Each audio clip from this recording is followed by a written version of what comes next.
लोकसभा चुनाव 2024 की तैयारियों में जुटे हुए हैं अखिलेश यादव, लेकिन उनकी मुसीबत उनके अपने ही बढ़ा रही हैं। जी हां, हम बात कर रहे हैं अपर्णा यादव और प्रतीक यादव की। जैसा कि आपने हाल ही में देखा, राम मंदिर उद्घाटन समारोह में अपर्णा प्रतीक दोनों ही पहुंचे। दोनों के चेहरे पर काफ़ी खुशी थी।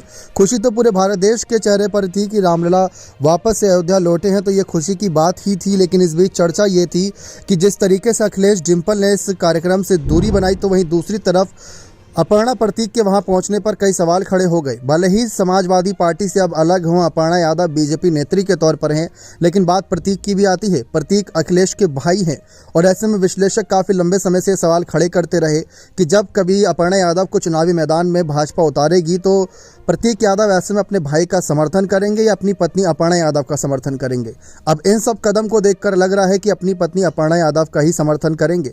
नेताजी के निधन के बाद भले ही प्रतीक यादव ने साफ कह दिया हो कि भाई अखिलेश ही अब समाजवादी पार्टी की सारी जिम्मेदारियां संभालेंगे और उनका राजनीति में ज़्यादा दिलचस्पी नहीं है, लेकिन जिस तरीके से समय समय पर अपर्णा का साथ प्रतीक देते हैं, अब पत्नी है तो साथ देना बनता भी है। लेकिन ये शायद कहीं ना कहीं ध्यान में रहना जरूरी है कि सामने भाई की ही पार्टी समाजवादी है, क्योंकि बीजेपी की सबसे बड़ी विपक्षी पार्टी वोट और सीटों के मामले में इस समय समाजवादी पार्टी है। और ऐसे में सपा छोड़कर ही अपर्णा यादव बीजेपी में शामिल हुई थी।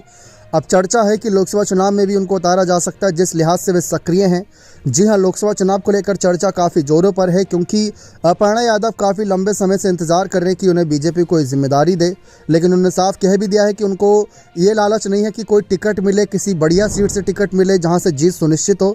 उन्होंने कहा कि मैं एक समाज सेविका के तौर पर हूँ, अगर नहीं भी मिलेगा टिकट तब भी मैं जनता की सेवा ऐसे ही तन मन धन के साथ करती रहूँगी।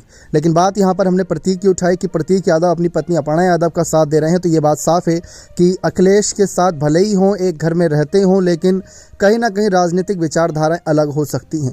लेकिन प्रतीक यादव शुरुआत से ही राजनीति से काफ़ी दूर रहे हैं। बात आएगी परिवार के सदस्यों की, तो परिवार के सदस्यों को चुनना उनकी ही जिम्मेदारी बनेगी। अपर्णा यादव भी साफ कह चुके हैं कि परिवार के लिए कोई बैर नहीं है, कोई मतभेद नहीं है। बात राजनीतिक द्वेष की है, भावनाओं की है, विचारों की है, तो वे सबकी अलग अलग हो सकती है और उसमें किसी का रोक टोक, किसी का बस नहीं चलता। बने रहें चैनल के साथ। बहुत बहुत धन्यवाद।